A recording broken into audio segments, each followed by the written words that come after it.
YouTube, it's Tone, back with another one for you. Now, this one here is a continuation of the Redemption Manual. This is number 8. And so we're going to get past all that Matrix shit. That shit was interesting, but it's too fucked up trying to do all that back and forth shit. So I skipped the last Matrix that they did, the last two. I skipped that part of the book. We're going to get right into the creation of the state, what the fuck that these assholes are really about. And let's get right into this shit. Let's get right into this shit. See what we got. So right here, the creation of the state. The idea that the state originated to serve any kind of special purpose is completely unhistorical. It originated in conquest and confiscation, that is to say, in crime. It originated from the purpose of maintaining the division of society into an owning and exploiting class and a property-less class. That is for a criminal purpose. No state known to history originated in any other manner or for any other purpose. Albert J. Knox, State of the Union. And you know that because a state isn't even fucking mentioned at all anywhere, because it's not a real thing. What it is it's a corporate overlay of actual maps and things of that nature, and it is of a corporate nature, right? That's why, because I mean, otherwise, how could you have a state in a commonwealth? Is it a state or is it a commonwealth? It's a fucking commonwealth, if you want to be clear. And a state is a corporate overlay of all that. And I have all the DUNS numbers to prove that they're all fucking corporations. If you want to be real, you can email me for those as well. And you could feel free to go ahead and call up your state governors, your DA's office, and whoever else fucking is pretending to be government, and ask them about their fucking DUNS number if they want to be stupid. You know what I'm saying? They're all fucking corporations pretending to be government. Really that simple. Otherwise, why would you have a fucking DUNS number if you weren't a fucking for-profit corporation? Cut it out. So right here, section 1, understanding the redemption and money concepts. Okay, so we're going to get into that briefly. Let's go ahead and get into that. Redemption is defined as the deliverance from power of alien dominion and the enjoyment of the resulting freedom. It involves the idea of restoration to one who possesses a more fundamental right of interest. The best example of redemption in the Old Testament was the deliverance of the children of Israel, Americans, which indicates the Americans from bondage, from the dominion of alien power of Egypt, which is going to be Washington, D.C., which actually America is Egypt, if you want to be real. So A, in the natural sense of delivering, see Luke 24:21, of setting Israel free from the Roman yoke. The expanded Vines expository dictionary of New Testament words.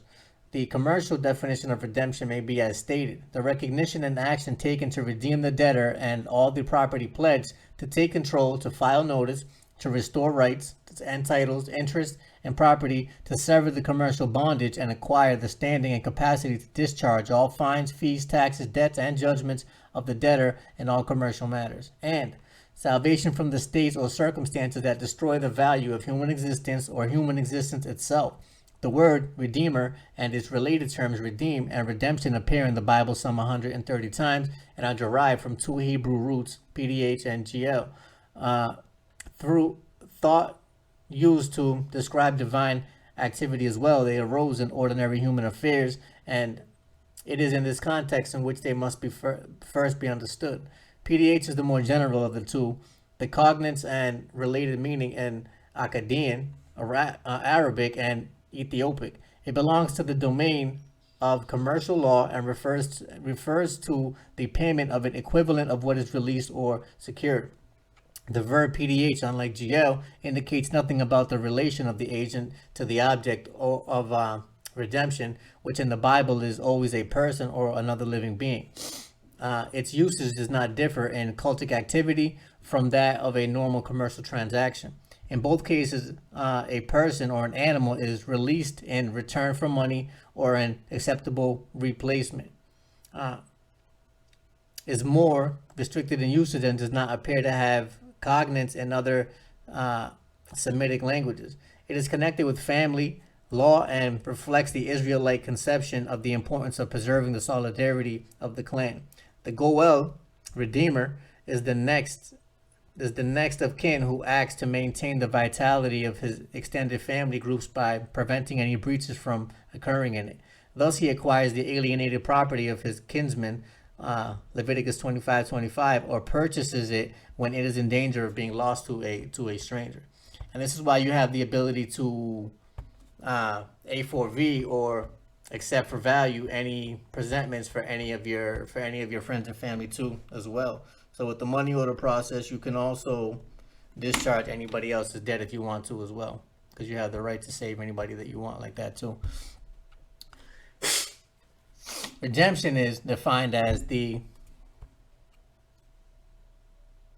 All right, so we just did that.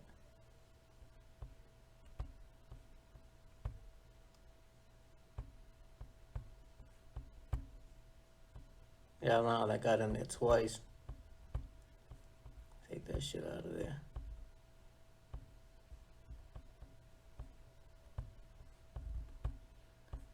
All right, so we'll go to the next slide here.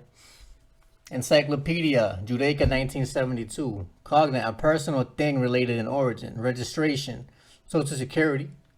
So this makes reference to the Social Security, which essentially acts as a registration, right? So, which makes reference to your estate that is held by the Treasury and things like that. So that's why we use them to discharge everything.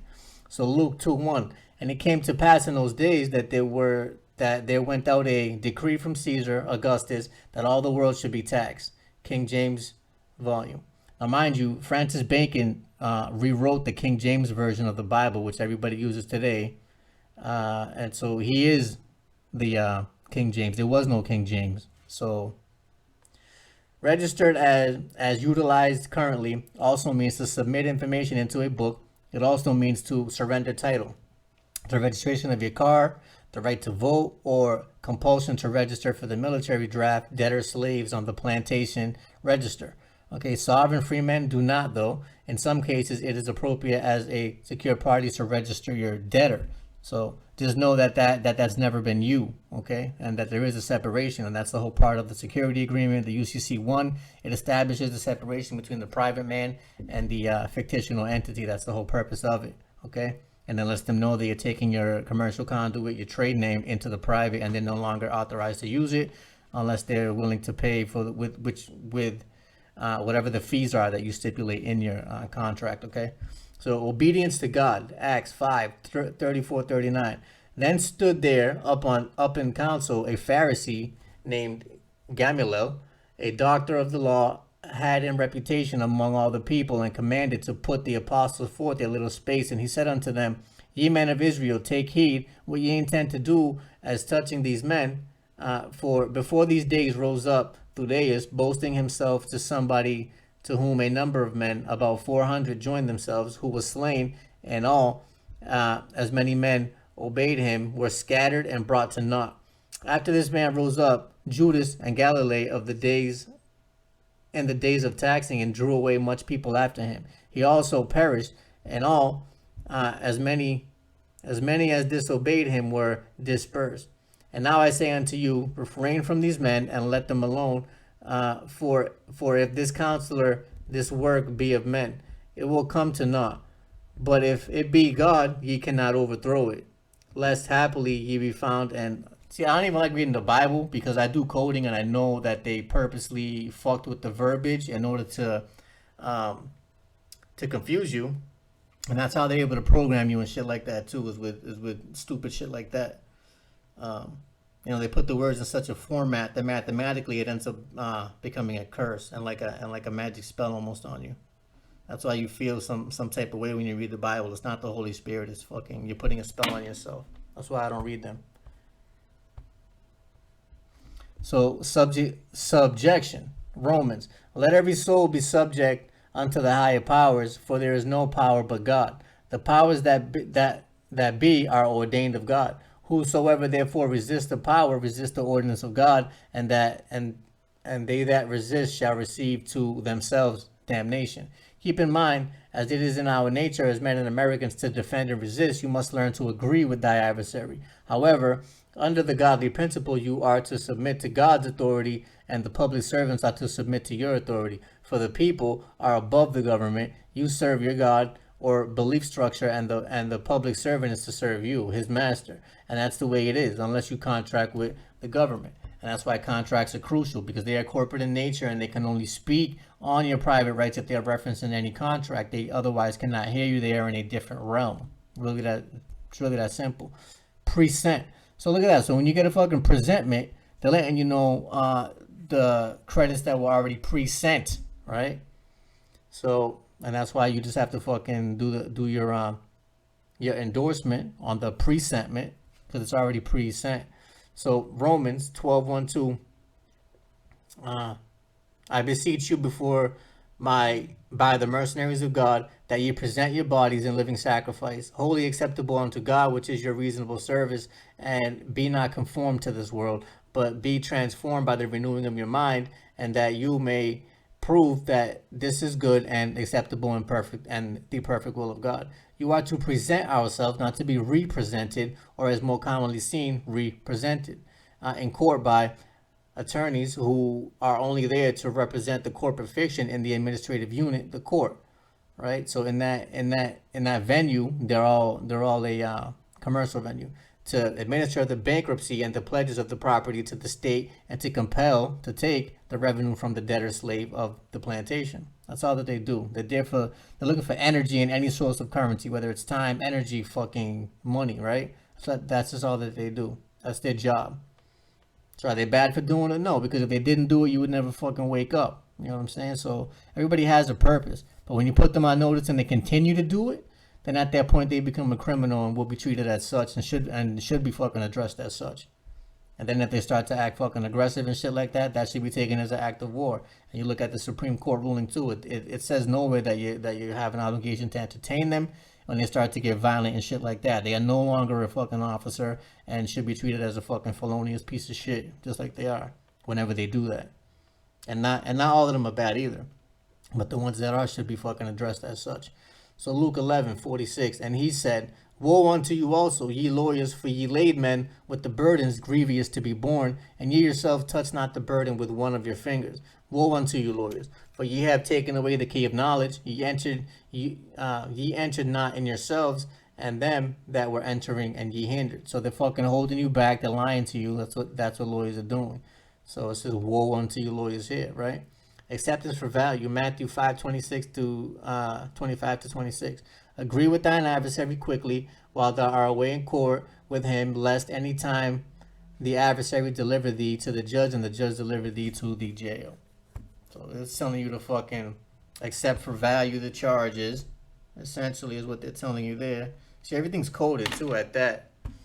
Accept for value the charges is what they're telling you. Officer, and to be cast into prison. Verily I say unto thee, thou shalt by no means come out until thou paid the last penny. So this is the cornerstone of the concept. Read and understand the verse, applying it to where you are today. Today's court systems are an example, only deals with two kinds of person, creditors and debtors, masters and slaves. By accepting for value the presentment offered, we become the holder of it, and the roles being played out are immediately reversed. By agreeing and accepting with thy adversary, you remove the controversy. It is the controversy which brings life into the action of the courts. No controversy, no need to have a judicial decision. Really that simple, okay? So, kings. God made man both king and priest, and said that man's insistence on having a courtly king to rule them instead of depending on God's word to rule them was the same thing as rejecting God. It still is. Then all the elders of Israel came to Samuel to make a king to judge us all like the nations. And the Lord said to the people, have not rejected thee, but they have rejected me, that I should not reign over them. Howbeit your protest solemnly unto them, and show in the manner of the king shall reign over them. And Samuel to all words of the Lord, this will be the manner of the king that shall reign over you. He will take your sons and appoint them for himself, for his charlottes, and to be his horsemen, and some shall before his charlottes, or chariots. and he will take your daughters to be confectionaries, and to be cooks and the bakers, and he will take your fields and your vineyards and your olive yards, and the best of them, and give them to his servants. And he will take the tenth of your seed in your vineyards, and he will give his officers and to his servants. He will take the tenth of your sheep, and he shall be his servants. And you shall cry out in the day before your king, because you have chosen him over the Lord in that day. If you're deemed to be a king and priest and secure party creditor and sovereign, what need you to be ruled by tyrants, lying politicians, dictators, and presidents? Are you not free? Can you not take the responsibility? Responsibility, the key word is response. And you're able to respond properly, right? And you don't need fucking to be helped by some fucking liar or lawyer or whatever they call themselves, okay? That's the difference. So the career politicians create. We will tax, spend, and the voters will will reelect us and reelect us because they are too damn dumb to understand. You see that? They know. They know how fucking dumb most of these fucking people are. They know.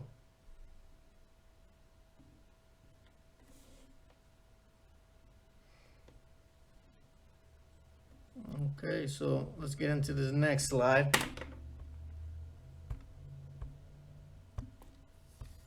So we tax his pay, tax his play, even tax his time of the day. We tax his shirt, tax his coat, tax his car, tax his boat. We tax his food, tax his drink, tax him good so he can't think. We tax his house, tax his chair, tax his comb. We tax his hair. We tax his pills. We tax his health. We tax on taxes. We steal his wealth. And when he's sick, we'll tax his bed. We'll tax him till he's good and dead. We'll place upon his tomb, taxes drove me to my doom. But after he's gone, we won't relax. We'll steal his kids' home and in the inheritance tax. Don't you find it curious that the sole solution of the politicians' remedy for every problem, for the most part of which they create, is raising the taxes? Never do they reduce the size of government. Never do they reduce their salaries. But at your cost, you pay for everything. And even at that, what a fucking waste. And it really is a waste. And it's sad that nobody gets it. Sad that nobody understands that. Corporations. Corporations, being artificial, are created by legal process, being born of statute, and therefore government.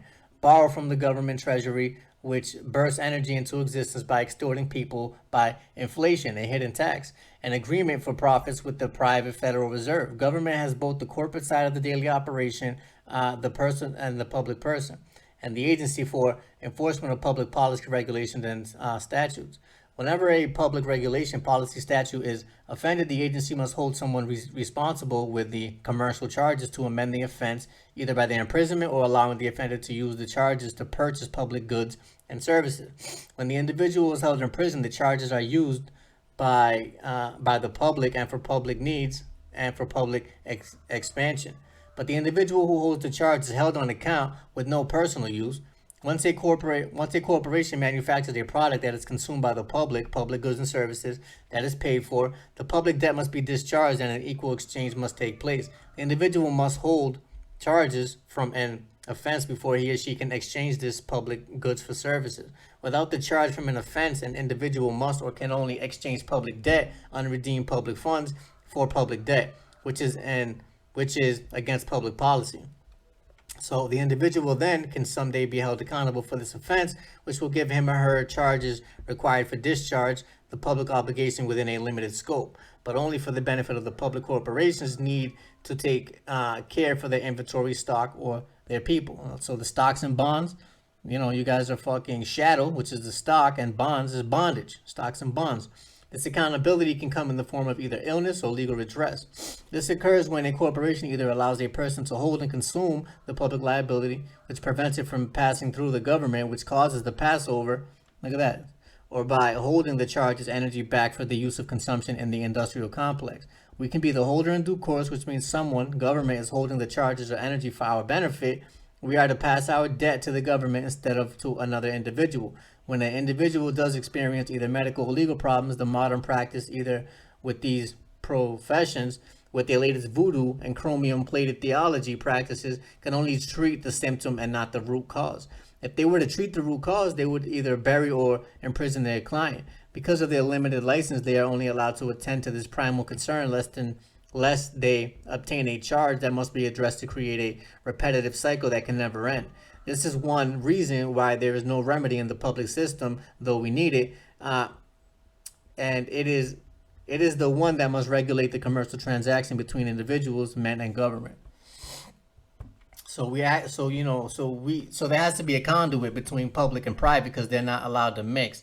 So therefore, they created the commercial conduit, which is your all capital name, which is your trade name, and that is the corporation. Okay, individual, person, all of these terms, in United States Code equal to a corporate entity. Okay, a fictional entity. So that was the purpose of creating that. UCC 1 allows you to capture your straw man commercially and then use him for your own benefit rather than letting these motherfuckers do whatever they want. So it is a game of chess. Stop playing checkers with these assholes. That's what I got for you for now. Until we meet again.